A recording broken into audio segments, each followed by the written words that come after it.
Welcome to Duality Gamecast. Today's episode, Neuroshima Hex 3.0. Hey everybody, welcome to Duality Gamecast. I'm Matt. And I'm William. Today we're taking a look at Neuroshima Hex 3.0. Neuroshima Hex is a tactical battle game, where your goal is to destroy your enemies or have your base be in the best standing at the end of the whole entire game. On a player's turn, they're going to draw 3 tiles from the top of their stack here, flip them over. You choose one you want to discard, and then you can do stuff with the other 2. I'm going to discard this unit. Tiles are either units, like the one I discarded here, or actions, like these ones here. If it's a unit, you can place it on the board, whatever position you want, facing whichever way you want. If it's an action, you simply play it and use it. This one's called Sniper. It allows me to do 1 point of damage to something on the board. I'm going to do 1 point of damage to this blue guy right here, killing him and taking him out. Second action I have here is called Battle. When you play this one, it starts a battle on the board. To resolve a battle, you simply look at initiatives and activate things going down. So we'll look for the highest initiative on the board, which is this guy right here. He has a listed 3, but this action icon next to him actually gives him 1 more, making him a 4 initiative, making him the fastest thing on the board. He has a range icon on him, this little sliver right here. You see it's pointing this way, so he gets the first thing in line this direction that is of an enemy color. So he'll do 1 damage to the green base. After initiative 3, we go down, after initiative 4, we go to initiative 3. I don't see anybody. Initiative 2, which then will be these ones here activated. This guy does 2 damage. He has 2 range icons in this line, in this direction. More than enough to kill that. And this one does 1 damage, shooting over his friendly color, hitting the first thing of a different color, this way. After a round, you determine all battle damage. So this one is dead. Both of these guys take their damage and count down 1. We move on to the next initiative, which is 1. So on initiative 1, this one gets to go again, because it has 2 initiatives listing. And this base of special ability says the people next to it get to go at 1 initiative lower than their listed value. So this one right here will get an attack again. There's nothing in line. Nothing happens. This one attacks on a 1, hitting the base here for 1. And then finally we go with initiative 0. All the bases here attack things in melee around them. That's what these little triangle icons are. There's no enemy units around either one of the bases, so they don't hit anything. Let's go on and see how the blue player would go now. They'll simply draw their 3 icons. Here are 3 tokens. Try to figure out what they want to do. We'll get rid of this one. Play this guy here. And we'll play this one right here that lets me move a unit. So I'll move this guy here. This unit has a net icon, which you put on whatever he's facing. It turns that unit off. It can't act or attack or do anything special. You notice at the end of this guy's round, there was no battle, because we didn't play battle icon. He'll just move back to the green player. Play continues like this back and forth until 1 base is taken out, or someone's completely ran out of tiles, in which case everybody else gets 1 more turn, a final battle happens, and you see who wins. Alright, Neuroshima Hex 3.0 from Portal Games. William, talk to me about how this game plays for you. Unique, I feel. It has something I haven't really seen before in too many tactical type games like this. Because it's on a hex grid, because each place is a hex, and they have directions they have to face. It's really simple icons for melee and ranged attacks. It just has this really clean, quick feel to it. When you're playing, after you play it once, other than maybe having to read some of the special battle actions for individual factions, you don't have any troubles figuring out how the game works. It's all really quick, all really simple, and it's super puzzly. Everything is building because everything happens in that descending initiative order. Someone will play something like, oh man, they're going to completely own me. And then you draw 3 tiles like, okay, well, how can I try to counter that strategy? I feel like each round is trying to counter the other person's strategy, and then finally stuff activates. Everything gets blown up, and then you're trying to, okay, now how do I react to what's left on the battlefield? And it's something I haven't seen or felt before in any other type of little war game. Yeah, it's got a great kind of distilled down tactical feel to it. Very small board, obviously, very tight. You're drawing 3 tiles a turn and choosing 2 to keep and use. So there's every turn you're making these on-the-spot tactical decisions based on the state of the board. Mm-hmm. And the fact that you can get action tiles to start battles, or when the whole map fills up, there's a forced battle, or there's the final battle at the end of the game. It's kind of like chess or Go, where every few turns you take a break and the pieces beat the crap out of each other, and you look at what's left in the ruins of that.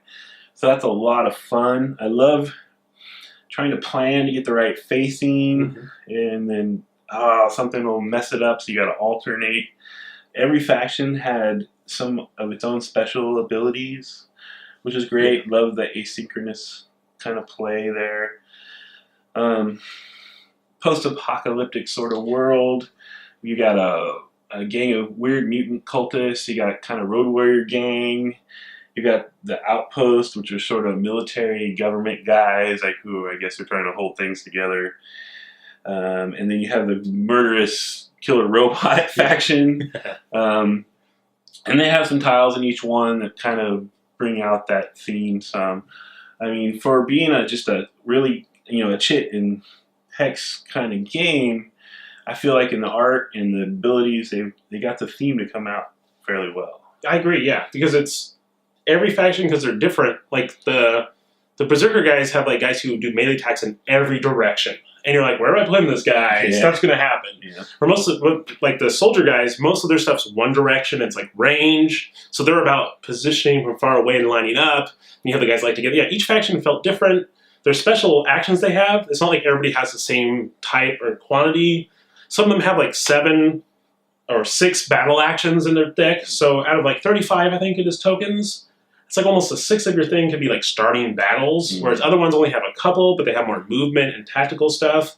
So it's interesting, when you're playing it, how you play and what options you have is really dependent on the faction you pick. And I think it aiming something down to their bases, because each base basically has a special ability, at least in the core set, that gives an enhancement to the ones around it. So one lets them get an extra attack, one gives them extra speed, one does extra melee, one does extra range. And it makes where you put your base on the board. Because when you first start out, you randomly determine who's first player, which actually it says the owner is the first player. They put it on the board, and it's only a 3 on a side hex. So if you put your thing in the middle, you're 2 spaces, you're 1 space away from anything else on the board, basically. So it really has this, it's super pin and tight. Where you put your base, even the very first action you pick of placing that base makes a huge difference. And the little ticks of facing, you'll put a guy, because maybe a guy has 2 attacks, so you put him facing one direction, and then I'll just put a guy behind him and take him out first. There's so much, everything feels like it has a counter to it. Yeah. And that's what I think is cool, is that the whole game is like paper, rock, scissors, except for you're like, you play paper? Well, then I'm going to play scissors. You're like, well, then I'm going to play a rock. Well, then I'll play paper again. And that's how the whole game feels. And it doesn't have, really, the tiles you draw are random, and I guess that can maybe be frustrating if you get a string of weird stuff.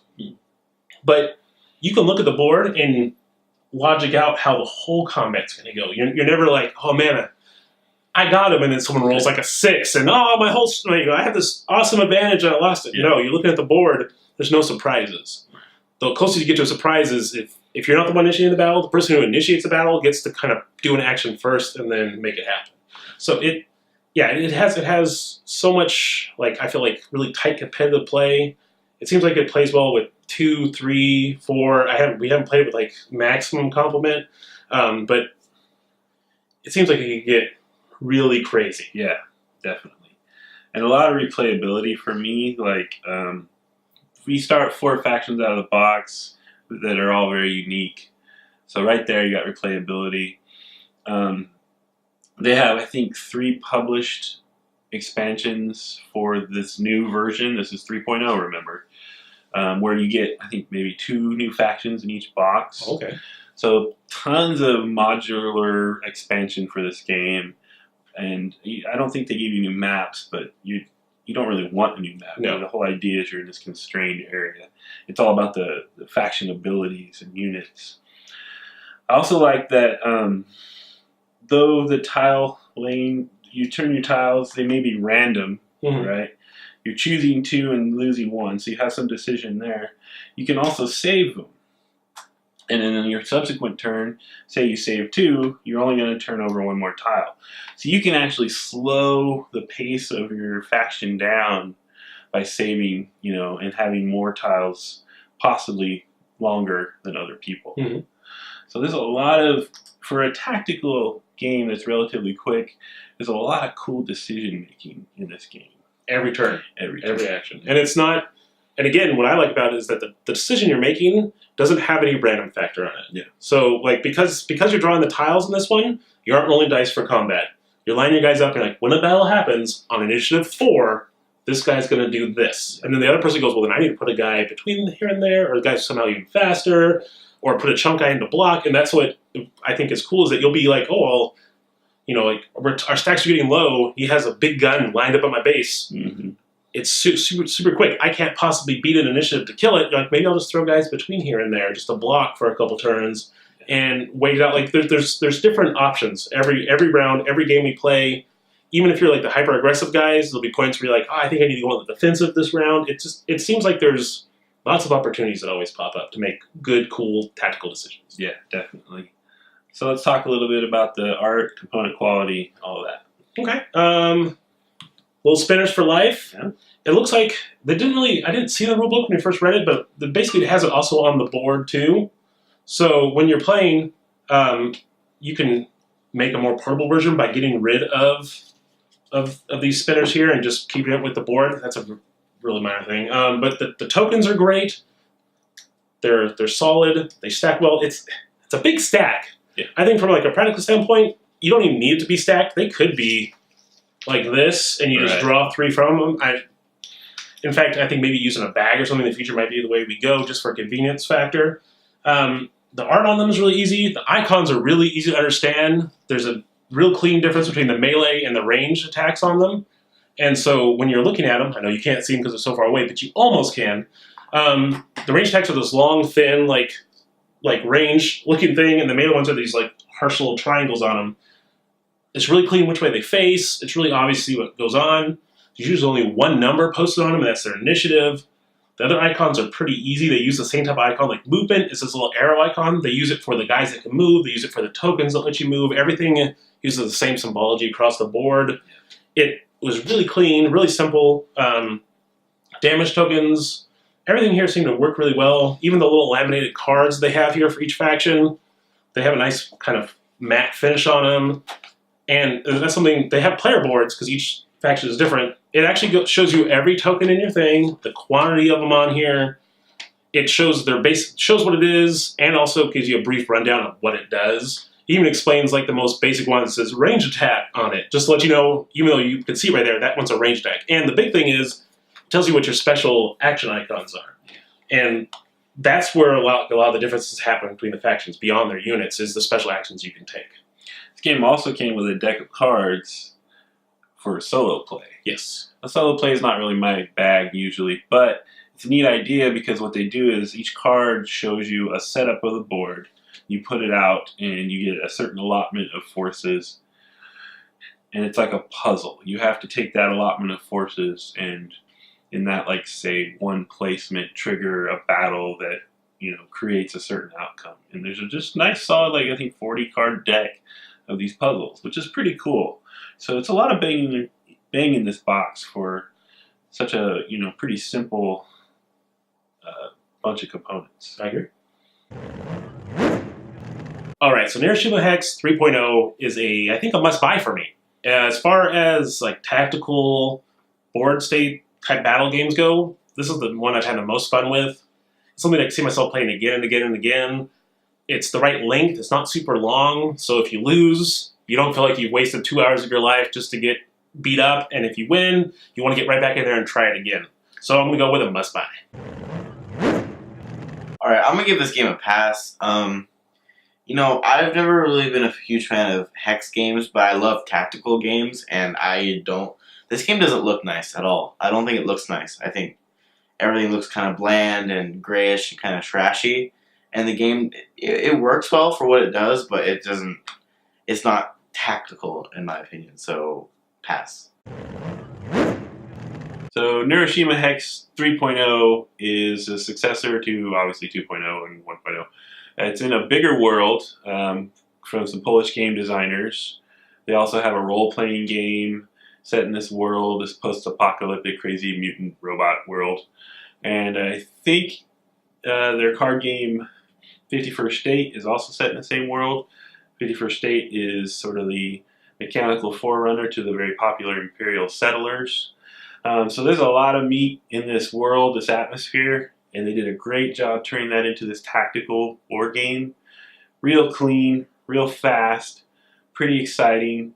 Managed for such a simple game to be very thematic. So if you're looking for a tactical game for your collection, this is a must-buy. Neuroshima Hex is set in a world popularized by a role-playing game. What board games are you playing right now set in a universe that you really love? Let us know in the comments below. We'd love to play them. Thanks to all these people for helping us out, and don't forget to click on me to subscribe. Yeah, we can banter.